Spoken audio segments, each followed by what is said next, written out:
el expresidente de los Estados Unidos, Barack Obama, porque estamos en línea con la ministra de Transporte, nueva ministra de Transporte, María Fernanda Rojas, quien llega también al cargo y que acaba de dar unas declaraciones públicas. Ministra Rojas, qué placer saludarla. Gracias por estar con nosotros ahora en esta cartera. En esta cartera, pues muchas gracias, el placer es mío.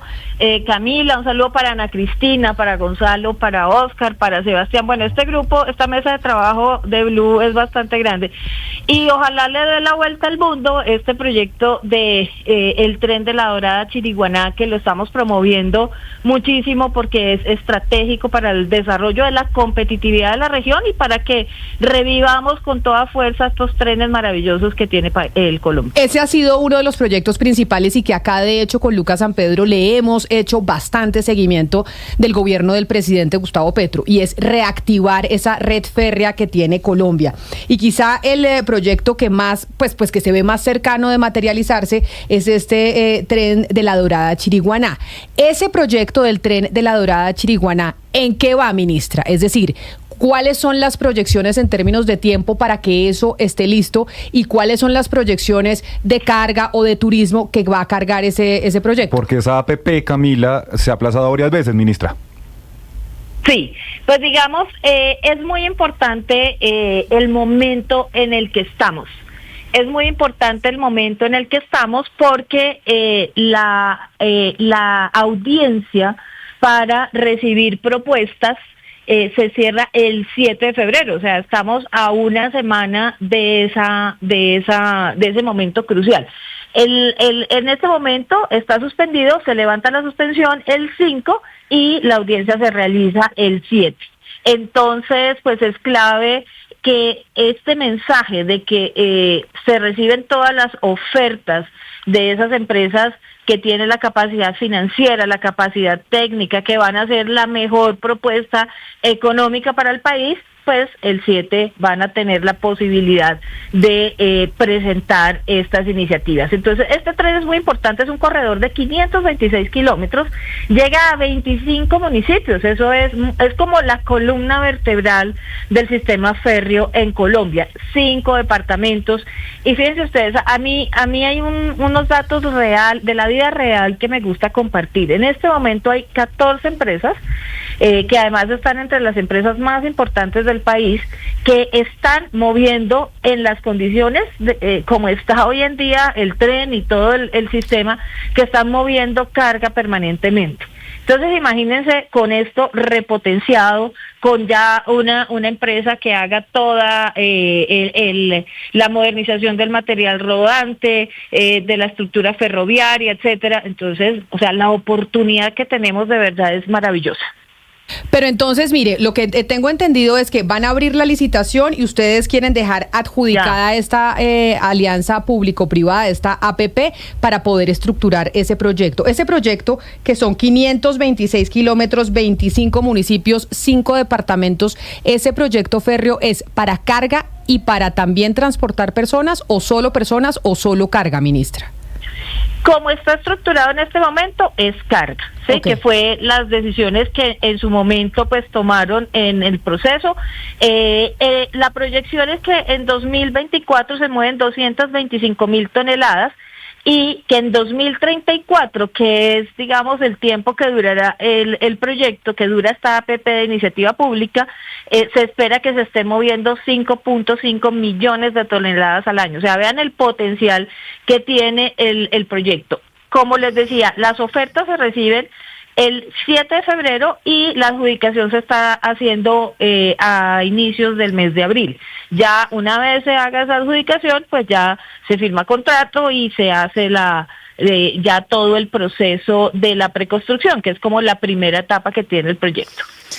Ministra, yo voy a aprovechar que está acá hablando de ese tema para preguntarle, supongo que usted leyó una investigación que hizo la revista Cambio, donde mencionaba y mostraba bastantes pruebas de las empresas que estaban tratando de lograr esta licitación. ¿Ustedes han logrado filtrar las empresas que realmente, porque ellos hablan de empresas fantasma, de nombres falsos, de direcciones que no existen, de unos montos que se supone que tienen las empresas que tampoco existen? ¿Ustedes han logrado, digamos, depurar esta información para entregar a la licitación a empresas que realmente puedan cumplir? Sí, Ana Cristina, es que el proceso mismo hace la depuración. En esta etapa, cualquier persona jurídica puede entrar a hacer observaciones, preguntar, resolver inquietudes, etcétera. De hecho, seguimos respondiendo. Hay más de 740 observaciones que se siguen respondiendo. Entonces, esta etapa es muy abierta, muy abierta. Entonces, casi que cualquier interesado puede ingresar y hace estas observaciones. ¿Cuál es el momento clave? Es el 7 de febrero, porque ahí sí, ya solo llegan las empresas que además de ser serias, pues tienen todo el respaldo crediticio, por ejemplo, tienen el capital, tienen la experiencia, tienen la capacidad técnica, pero también, pues como les digo, la capacidad económica y presenten buenas, creo que se cayó esto. No se le cayó nada. Pero seguimos por audio, sí. Se cayó el video. Vamos a ver si podemos retomar el video, ministra, pero mire, entonces usted dice... Pero podemos seguir conversando. Entonces, mira, el 7, entonces llegan las propuestas, ¿sí? Y a partir de ahí sí se hace, esos son los que de verdad participan. Entonces, por supuesto que ahí hay que hacer una revisión exhaustiva, el proyecto lo exige por la magnitud del proyecto. Esto es para empresas, digamos, de cierto músculo, son 3.4 billones de pesos en lo que está la estructuración, entonces pues se requiere toda esa capacidad. Lo más seguro es que varias empresas se alíen bajo distintas figuras para poder entrar en la competencia. Es muy difícil que una empresa sola pueda digamos, enfrentar todos estos retos y tener todos los respaldos que se necesitan. Entonces, ahí sí ya es el momento, digamos, de verdad. Entonces, se presentaron estas y, por supuesto, ya corresponde en el proceso, y esa es la garantía que yo tengo que dar de que se realice todo el estudio con la mayor transparencia. Esperamos que haya una concurrencia suficiente, empresas sólidas, y que tengamos de dónde escoger la mejor propuesta. Y ministra, entonces, se escoge la mejor propuesta, ustedes dejan cerrada esa licitación, el propósito es dejarla andando y que ese tren de la Dorada Chiriguaná sea una realidad. ¿En cuántos años? No, se inicia la primera etapa, que es de preconstrucción, que son 48, 49 meses, no, perdón, 15 meses de preconstrucción, y sí, la etapa de construcción sí son 48, 49 meses. Ese es la línea de tiempo que tiene el proyecto. Pero entonces ahora tengo que preguntarle, ministra, sobre otro proyecto importante del que hemos venido hablando hace mucho tiempo y que incluso usted también, porque usted estuvo vinculada a la alcaldía de Bogotá, al consejo de la ciudad, y es el tema del metro. Esta semana el alcalde Carlos Fernando Galán pues salió muy molesto diciendo que con él y con la alcaldía no se había hablado absolutamente nada de la suspensión de esos 770.000 millones de pesos para el metro de Bogotá, que se hace como parte del recorte que tiene que hacer la nación por cuenta del déficit fiscal en el que estamos metidos. ¿Por qué no se le dijo nada a la administración y el impacto que eso puede tener en la construcción del metro como tal? Sí, Camila, pero mire, yo soy una persona muy franca, no quiero, mi tarea tampoco es alborotar avisperos, ¿cierto? Pero pues tampoco puedo dejar de decir esto. El alcalde sabía, hay conversaciones, se realizaron reuniones.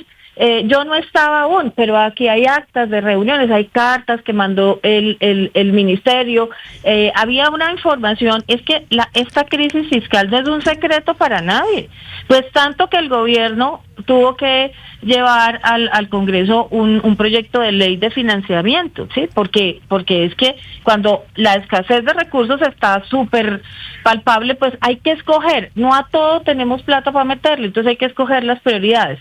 No lo resolvió el Congreso. De hecho, hasta hubo sectores que se alegraron de que esa ley, de ese proyecto de ley se cayera. Entonces, el problema seguía y seguía. Entonces, ¿qué es lo que se definió? Esto es un aplazamiento. Yo creo que eso hay que decirlo varias veces. No es un recorte, no quiere decir que la plata nunca va a llegar, etcétera, sino que ante la absoluta escasez, pues usted tiene que priorizar sus gastos. ¿Cuál es la gran ventaja? Bogotá tiene como con la fiducia manejar los costos, los gastos que genera el proyecto. O sea, Bogotá puede ir respondiendo por eso, mientras y eso es lo que yo tengo absolutamente entendido, que el ministro de Hacienda y el alcalde tienen toda la voluntad de sentarse, ver alternativas, incluso ver reprogramación para digamos más adelante, pero por ahora Bogotá puede ir avanzando con los recursos de la fiducia. Entonces, claro, es una situación que nadie quisiera tener que estar viviendo, estoy de acuerdo, pero antes de la escasez, pues hay que priorizar, y pues en este momento se priorizan los proyectos sociales más urgentes. Claro, pero entonces yo sé que usted no quiere alborotar el avispero ni más ni menos, pero que se diga que el alcalde sabía, y entonces porque es que el alcalde salió muy molesto en su declaración pública, diciendo que no les habían comunicado absolutamente nada y que esto fue una decisión unilateral del gobierno nacional de unos compromisos que se habían adquirido en el 2017 y que la nación tenía o tiene esa responsabilidad. Sí, no, a nadie lo puede tomar por sorpresa, porque de hecho a mí ayer me pasaron una carta que mandó el ministerio, en fin, y había habido mesas de trabajo, reuniones, esto ya se había conversado, es más, con muchos entes territoriales, no solo con Bogotá, con muchos entes territoriales, porque aquí en estos casos o se suspendieron, se aplazaron recursos porque, por ejemplo, hay incumplimientos en ciertos proyectos, hay atrasos. Si usted tiene atrasos y no tiene que pagar en lo inmediato, pues ¿para qué va a priorizar la plata ahí? Priorízala donde es urgente. Y en otros casos, pues hubo concertación con los entes territoriales, por ejemplo, por este tipo de cosas. Aquí no se llegó a la concertación, pero sí se venía conversando. Ok, pero entonces usted, ministra, puede garantizar, lo digo yo como bogotana y usted que es bogotana también, porque nosotros los bogotanos tenemos este viacrucis del metro que nos llevan prometiendo desde que somos chiquitos que vamos a tener metro y nada que lo vemos, y ahora abuelos, sí, a los abuelos les prometieron. Por eso, y ahora que lo estamos viendo, entonces vemos estos tropiezos. No significa que esa plata la nación no se la vaya a dar a Bogotá, sino que se aplaza la entrega de esos recursos, pero esos 770 mil millones de pesos, la nación sí se los va a dar a Bogotá en un futuro. Se le va a aplazar la entrega, pero sí los va a entregar. Todos los aplazamientos son eso, ¿sí? Como su nombre lo indica. No hay hasta ahora recorte en esto, ¿sí? Y pues es evidente que la nación tiene que honrar los compromisos que tiene establecidos. Y dos, lo que yo tengo entendido, porque además esa es una decisión que no tomo yo como sector de transporte, porque es un recurso que es del Ministerio de Hacienda, y sobre esa decisión es el Ministerio de Hacienda quien avanza las decisiones, pero lo que yo sé es que está la voluntad tanto del ministro de Hacienda como del alcalde de tener un diálogo, digamos, que permita explorar alternativas. O sea, está el espíritu de construcción y de trabajo conjunto en torno a eso. Ministra Rojas, le propongo que sigamos montados en tren, pero en un tren distinto, otro proyecto que es el metro de la 80. Este es un metro liviano de 13 kilómetros que va en 24% de la obra. El año pasado, en 2024, pues aquí estamos hablando de COMPES y diligencias futuras. En 2024 se incumplió pues porque este año tampoco se va a poder cumplir, se incumplió con un compromiso de 483 mil millones de pesos.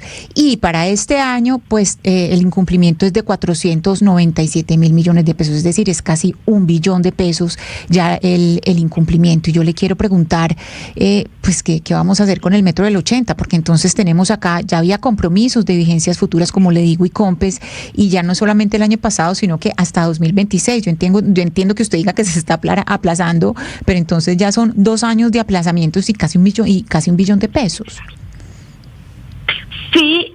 Esa es otra situación distinta, la de la 80, pero la del metro de la 80, pero ahí también, digamos, yo tengo que decir, es el ministro de Hacienda tiene que, y entiendo esa siempre la voluntad, pues tener esa conversación directa. Ellos son los que pues pueden programar estos recursos, pueden establecer las prioridades, y pueden darle, pues digamos, irle dando evacuación a esos compromisos más urgentes. Entonces, pues ahí, pues como en el caso anterior, pues sé que está la voluntad del ministro de Hacienda para mirar alternativas y ver pues cómo reprogramar, cómo revisar esos aplazamientos. Pero ahí no sé si voy a alborotar el avispero otra vez o no, pero Federico Gutiérrez, alcalde de Medellín, también mencionó que no le habían comunicado eso y que también lo tomó por sorpresa. Al alcalde de Medellín, Federico Gutiérrez, ¿sí le avisaron como a Carlos Fernando Galán que usted está diciendo, ministra? ¿Sí sabían que eso iba a pasar y que en medio del recorte, pues ese proyecto también se iba a ver afectado o aplazado el presupuesto? Pues yo específicamente no sé si, digamos, cuáles fueron las conversaciones directas con ese tema, ¿sí? Yo sé que el alcalde de Medellín dijo que quería hacer una conversación con el Ministerio de Transporte. Bienvenido. Como aunque la competencia, yo quiero que eso sea bien claro, es del Ministerio de Hacienda, ¿cierto? De cómo organice todos esos giros, cómo reprograme los aplazamientos, cómo puede hacer una redistribución del recurso que va llegando. Este es un tema del flujo de caja que va llegando, de ese recurso que va llegando, cómo lo va distribuyendo a los compromisos, digamos, más importantes.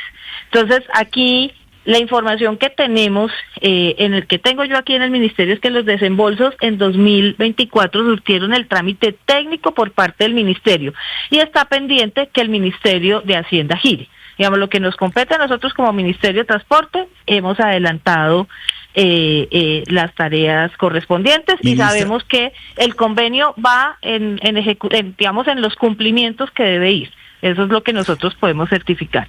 Entonces ahora, pues lo que viene es esa conversación con Hacienda para esa reprogramación, para esa revisión de los aplazamientos.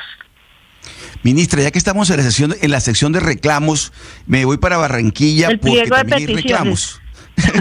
Sí, peticiones y reclamos, ministra.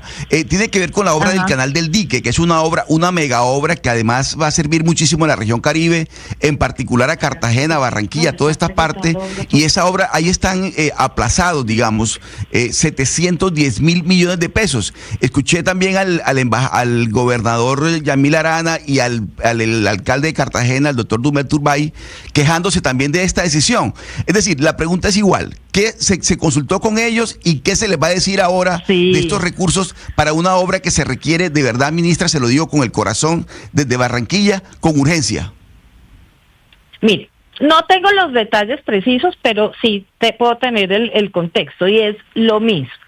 Las conversaciones que se fueron desarrollando acá en el ministerio fueron en general con los entes territoriales que tienen este tipo de proyectos, que son grandes proyectos. O sea, es que eso no ha cambiado para nada, la prioridad, el interés, etcétera, eso se mantiene. El tema es que en algunos casos el ente territorial dispone de los recursos, digamos, puede frentear la situación con los recursos que tiene el ente territorial para pagar los gastos que el proyecto va a generar en 2025. ¿Sí? No necesitan, de hecho, en este momento, el giro del recurso de la nación, porque como en el caso del Metro Bogotá tiene cómo pagar lo que se va generando en gastos del proyecto con lo que tiene la fiducia. ¿Sí? Entonces, por ejemplo, con eso se pueden priorizar otras cosas.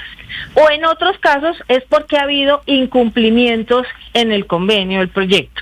El proyecto está atrasado, tiene problemas administrativos que han llevado a la suspensión de las obras, de las intervenciones, etcétera. Entonces, si usted no tiene avances, pues no tiene, por ejemplo, que estar pagando, entonces el efectivo disponible se puede llevar a otros proyectos. Eso es, pero eso ha sido una conversación con los alcaldes. Eso ha sido una conversación que en general es la información. Yo puedo ya revisar los detalles en particular de cómo ha sido la conversación en el caso del Canal del Dique, pero lo que yo he visto acá son actas, reuniones, encuentros, conversaciones con los entes territoriales para hablar de estos temas. Sí. Otro tema, ministra, el Muelle 13 de Buenaventura. ¿El gobierno mantiene su intención de terminar el contrato con el grupo portuario que ha administrado este muelle en los últimos años? ¿Se mantiene la idea de entregar ese muelle a los pescadores? ¿Cuál es el futuro del Muelle 13? Es que esa ha sido la prioridad del presidente Petro y la defensa del interés público. ¿Qué pasó con este caso? Que se tomó una decisión completamente contraria al lineamiento del presidente y del plan de desarrollo, ¿cierto? Que eso fue una decisión que se tomó el 23 de diciembre de 2023. Y por supuesto, nosotros tenemos que cumplir ese plan de desarrollo y tenemos que desarrollar esas prioridades. Entonces, pues yo debo iniciar, debo fortalecer ese proceso organizativo con las comunidades y demás. Ayer tuvimos una muy buena noticia y es que el juez correspondiente se abstuvo de tramitar un incidente de desacato que solicitó la sociedad portuaria. Eso es bueno para la nación. Y eso nos mantiene y fortalece la postura que tenemos hoy en el Ministerio de defender el interés público en el caso del Muelle 3. Y las últimas decisiones judiciales que ha habido, pues están fortaleciendo esa posición del Estado colombiano. Esto es una defensa de una causa pública, de una causa del Estado, y vamos a seguir pues en esa que es la prioridad que debe tener uno cuando está en el servicio público. Ministra, en este viaje que estamos haciendo con usted por el país... Pobre la ministra, pero le están preguntando de lo divino y lo humano. Pero no lleva ni una semana. Haciendo, llevo como 48 horas sí. No, pero le tengo que decir que... Pero bueno. Que está al tanto de todo, ha respondido bien y uno a veces en un ministerio, ministra, uno recibe más chicharrones que bendiciones, entonces, pues...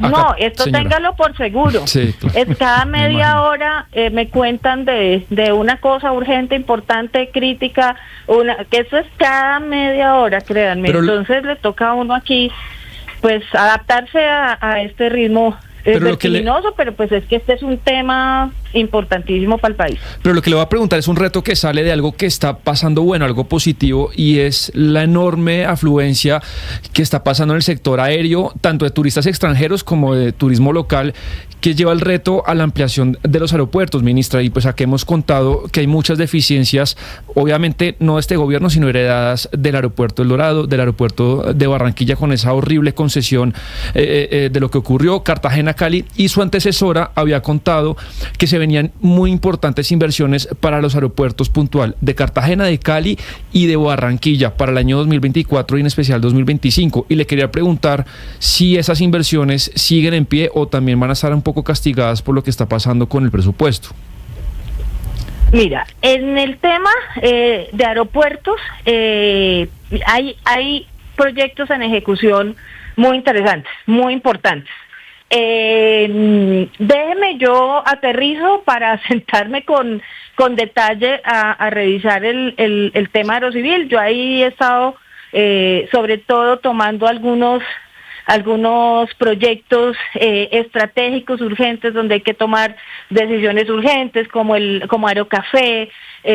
Ahorita estuvimos viendo el tema de los vuelos de deportación con esta situación reciente que se presentó. Estamos trabajando el aeropuerto de Tibú, los aeródromos sociales, aeropuerto de Tibú, porque en la zona de Catatumbo hay un reclamo también de pedir un aeropuerto que hoy en día es de Ecopetrol. Entonces he estado en las urgencias, pero me pongo al día en la generalidad del tema aeroportuario, y podemos hacer pues una conversación responsable sobre los proyectos, además porque yo tengo que hacer una tarea que me pidió el presidente, y es exactamente hacer un balance de qué veo factible que se pueda gestionar en lo que queda del gobierno y hacer unas prioridades, ¿cierto? Si tenemos, y ahí en el tema aeroportuario pues también hay que revisar y ponerle un sentido de realidad. Ya el gobierno está en esta recta final y tenemos que apretar el paso donde podemos adelantar realmente gestión que podamos mostrar. Pero aquí tengo unas fechas de adjudicaciones de SMAX del Dorado, de Cartagena, que es para 2026, y la adjudicación del proceso de Cali, que es para 2025. Y también tenemos Aerocafé. Aerocafé también, en principio, debe haber adjudicación este año, o iniciar el proceso de la lista corta este año. Entonces, esos son como los que están en curso, pero aquí hay un montón de proyectos de aeródromos sociales que tengo que entrar a revisar en detalle. Pero Pues, estos que les digo son los que tienen la programación ya contractual. Pues, ministra, sabemos que lleva solo 48 horas y por eso no la vamos a bombardear con más preguntas, la vamos a dejar aclimatarse en el cargo, así que, aunque la veo pues aclimatándose muy rápido, muchas gracias por atendernos y claro que volvemos a hablar sobre muchos de estos proyectos y chicharrones que recibe usted en la cartera de infraestructura. Gracias por habernos atendido y feliz día. Muchas gracias a ustedes. Cierro aquí porque me actualizaron del canal del dique. Claro, esto tiene un tema de la licencia ambiental, entonces hasta que eso no se resuelva, pues realmente no hay sentido de hacer giros porque no hay cómo avanzar el proyecto sin esa solución de la licencia ambiental. Entonces, si ven, no hay decisiones que estén poniendo en riesgo los proyectos. Lo que hay es unos aplazamientos para hacer el uso óptimo de los escasos recursos disponibles. Pero pues ahí seguiremos conversando de estos y muchos más temas. Ya me prepararé para todo un recorrido tanto territorial como temático. Claro que sí, ministra María Fernanda. Para las demás conversaciones.